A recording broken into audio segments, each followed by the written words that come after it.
Olá, primeiro ano, bem-vindos a mais uma aula aqui no canal. Hoje a gente vai falar de semelhança de triângulos. Para a gente entender o que é semelhança de triângulos, a gente precisa entender o que é semelhante, tá? Semelhante não é ser igual, é que a gente pode dizer que carrega algumas características parecidas. Um exemplo, olha aqui que exemplo interessante, é um exemplo de roupas em loja. Então, em uma loja de roupa, um tipo de peça pode ter diferentes tamanhos, né? Pode ter P, PP, G, XG, M. Mas o formato dessa roupa é o mesmo. Quantas vezes a gente gosta de uma roupa e fala, adorei isso aqui, será que tem um tamanho maior ou um tamanho menor para que eu possa levar? A gente está levando, né, coisas semelhantes, mas são coisas iguais? Não. Tá? Na matemática, para coisas iguais a gente fala congruente. Para coisas parecidas a gente diz que são semelhantes. Então vamos lá. Dizemos que duas figuras são semelhantes quando têm o mesmo formato, mas tamanhos diferentes. Ou seja, quando todas as medidas são proporcionais e os ângulos, observe, eles são congruentes. Então os ângulos eles não se alteram. Lembra quando a gente estudou homotetia? Olha aqui que parece bonitinho, não é? Dois triângulos, que é o nosso objeto de estudo, são semelhantes quando seus ângulos são congruentes e seus lados correspondentes são proporcionais. Como assim, professor?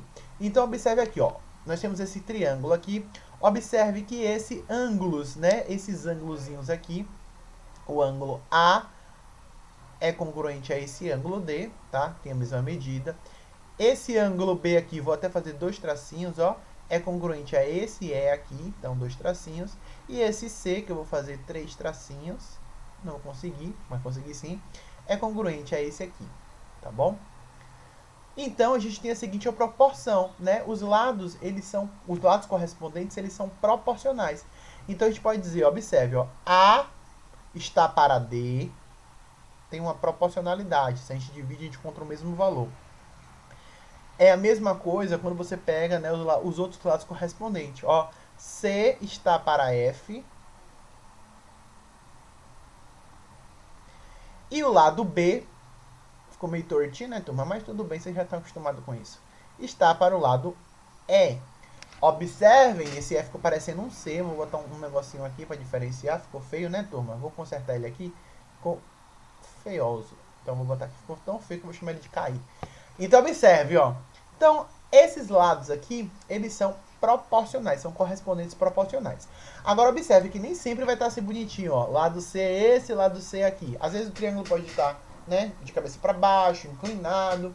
E aí cabe vocês perceberem, né, a posição correta. Então, carrega essa proporcionalidade. Olha aqui, ó. Como exemplo de semelhança de triângulos, observe as figuras a seguir. Então, nós temos aí algumas figuras, tá? Que nós queremos estudar, né, as relações de semelhanças entre elas. Então, vamos lá. Será que esses triângulos, eles são semelhantes? Vamos ver. Essa semelhança ocorre porque cada lado do triângulo menor tem a metade do comprimento, tá? Do lado correspondente do triângulo maior. Então, observe aqui, ó. Esse lado 6... Tá vendo? Esse triângulo já está na mesma posição. Esse aqui está meio que rotacionado, né? Está de cabeça para baixo. Está para esse lado 3. Olha aí, 6 dividido por 3 dá 2. Assim como esse lado, que é 3,6, está para o lado 1,8. Se você dividir 3,6 por 1,8, você vai achar 2. E também o 5 está para o 2,5. Então, observe, ó. 6 dividido por 3 dá 2. 3,6 dividido por 1,8 dá 2. 5 dividido por 2,5 vai dar 2. Tá vendo? Carregou essa proporcionalidade. Os ângulos, quando medidos, também são iguais. Nesse caso, a gente precisaria de um transferidor. Tá bom? Como eu falei, note que o triângulo da esquerda, que é esse daqui, tá? Ele está rotacionado. Mas isso não impede a análise de semelhança, porque a gente tem uma noção de perspectiva. Agora vamos observar esses dois triângulozinhos aqui. Olha o que está dizendo. Nesses triângulos, o ângulo A é congruente ao ângulo P. Então a gente pode dizer, ó, que a medida do ângulo A, como é congruente, a gente pode dizer que realmente é igual, tá? É igual à medida do ângulo P. Da mesma forma, o ângulo B, então a medida do ângulo B é igual à medida do ângulo Q. Ok? E a gente já sabe que a soma dos ângulos internos de um triângulo, então eu vou botar até assim, um triângulozinho, para representar que a soma dos ângulos é igual a 180 graus. Significa dizer que quando eu somo todos os ângulos, esses ângulos, né, dentro de um triângulo, medem 180 graus. Então, o que a gente tem? A gente pode escrever uma relação. Vamos escrever uma relação, eu vou chamar isso aqui, ó, de triângulo 1. Para o triângulo 1, o que é que a gente tem? A gente tem que a medida dos ângulos, então, ó, a medida do ângulo A mais a medida do ângulo B, ok? Mais a medida do ângulo C. Estou fazendo exatamente o que está ali, mas para explicar de uma forma melhor. Tudo isso é igual a 180 graus. Então, se você soma todos os ângulos internos de um triângulo, é igual a 180 graus. Então, né, vamos partir para esse outro aqui, ó. A gente sabe que nós temos o ângulo Q, mas o ângulo Q é a mesma coisa do ângulo B. E nós temos o ângulo P aqui, tá? Esse ângulo P, tá? É a mesma coisa do ângulo A. Então, eu vou escrever esse ângulo aqui trocando. Então, ao invés de eu escrever medida do ângulo P, como o ângulo P é igual à medida do ângulo A, eu vou escrever medida do ângulo A. Ok? Mais a medida do ângulo Q. Mas quem é o ângulo Q? É a mesma medida do ângulo B. Então, vou escrever aqui, ó. Medida do ângulo B. Mas, aí nós temos o ângulo R aqui, que a gente não conhece. Então, medida do ângulo R. Então, quando a gente soma todos esses valores, tem que dar 180 graus. Então, eu consegui montar aqui, ok? Um esquemazinho, um sistema de equações. Se eu pudesse trocar aqui x, y, z, x, y, z. Então, eu vou usar o método da adição. Então, por exemplo, eu posso multiplicar todos esse aqui de baixo por menos 1. Então, quando eu multiplico por menos 1, o que é que vai aparecer? Vai aparecer, ó, vou repetir o de cima, que a gente não mexeu. Então, medida do ângulo A mais medida do ângulo B mais medida do ângulo C. Tudo isso aqui é igual a 180 graus. E a de baixo, como eu multipliquei por menos 1, vai aparecer um menos medida de A menos medida de B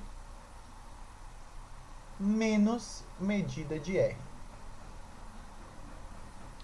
Isso aqui vai ser igual a menos 180. Então, multipliquei tudo aqui de baixo por... né, ainda tem um sistemazinho. Então, eu vou utilizar a técnica da soma. Então, vamos lá. Observe. Menos, né, medida de A com medida de A vai embora. Menos medida de B com medida de B vai embora também. O que é que sobrou? Sobrou esse cara aqui, ó. Então, vai ficar, né, quando eu somo os dois, vai ficar medida de C menos medida de R é igual. 180 menos 180 vai dar 0. Então, vou traçar, né, vou passar essa medida de R para um lado. Então, vai ficar medida de C é igual a medida de R. Olha que coisa interessante. O que foi que a gente encontrou aqui? A gente partiu, então a gente pode dizer que se a gente tem um triângulo que tem dois ângulos, né, congruentes a outro, automaticamente o terceiro também vai ser igual. A gente conseguiu provar que isso é uma verdade, ó. Medida de C é igual a medida de R, só utilizando a equação. Então vamos ler o que o módulo de vocês traz aqui, ó. Assim, se dois triângulos possuem dois pares de ângulos congruentes, o terceiro também é congruente ao outro terceiro, tá?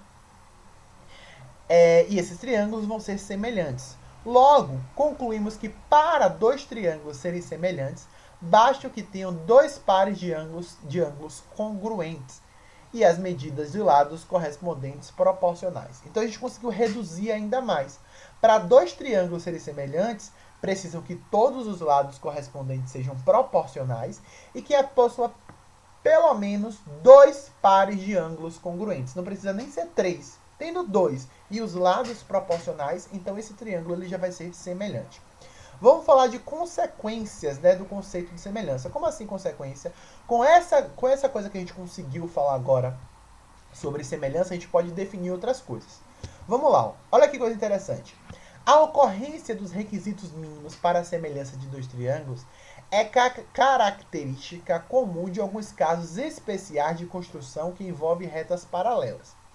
Olha aqui, ó, é importantíssimo, vou até aqui botar um marca-texto, ó, é importantíssimo compreender que a semelhança não é uma propriedade restrita somente à medida dos lados.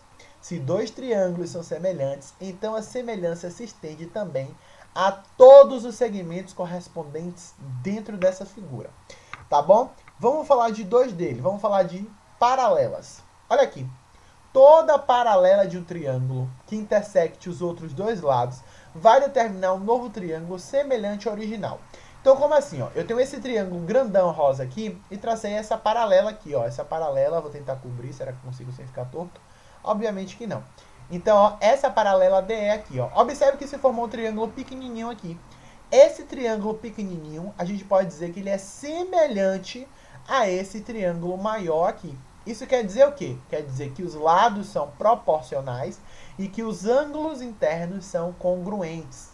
Tá? Então, esse ângulo B aqui é o mesmo desse D, esse ângulo E é o mesmo desse C, e o ângulo A ele é o mesmo, ele não mudou. Tá bom? Então, a gente pode dizer que esses dois triângulos são semelhantes. Nós temos também as propriedades das alturas. Vamos lá aqui, ó. Quando a semelhança de dois triângulos não somente... Deixa eu baixar aqui. Então, de novo, ó. Quando a semelhança de triângulos, não somente os lados são proporcionais, mas a proporcionalidade se estende a todas as medidas do triângulo. Notavelmente, ao perímetro e à medida da altura também, tá? Porque tudo vai ser proporcional. Então, observe a figura a seguir, turma. Então, a gente primeiro traçou aqui, ó, essa paralela. Então, formou esse triângulo pequeno aqui, tá? Esquece esse da altura aqui. Formou esse triângulo aqui de cima e nós temos o triângulo aqui maiorzão. Então, esse triângulo pequeno, ele vai ser semelhante a esse triângulo maior aqui. Tá bom? A gente já sabe disso. Então, olha aqui, ó. Tracei a altura. O que é a altura? É a distância perpendicular, né, do maior vértice até a base, tá? Do triângulo. Então, é perpendicular. Então, tracei a altura aqui. Então, eu tenho a altura Hzinho, que vai ser essa altura desse triângulo aqui de dentro. E eu vou chamar de H maiúsculo a altura todinha do triângulo grande. Tá vendo que está aqui marcado aqui fora? Ok? Então, como a gente tem a razão de proporcionalidade, a gente pode dizer que o lado AD, então a medida desse lado AD, é proporcional à medida do triângulo grande, que é o lado AB. Assim como nós temos AE, certo? Os lados eles são proporcionais, que é do triângulo pequeno. É proporcional ao lado AC, que também vai ser proporcional a DE, olha aqui, ó, DE, que é proporcional a BC. E vai entrar também a relação de altura. Então, Hzinho está para Hzão. A altura do triângulo menor está para a altura do triângulo maior. Prontinho, a gente escreveu outra propriedade da altura que preserva aí essa noção de proporcionalidade. Com isso, a gente encerra a nossa aula de hoje. Qualquer dúvida, a gente se vê nas nossas aulas online. Beijão e até a nossa próxima aula. Tchau, tchau, turma.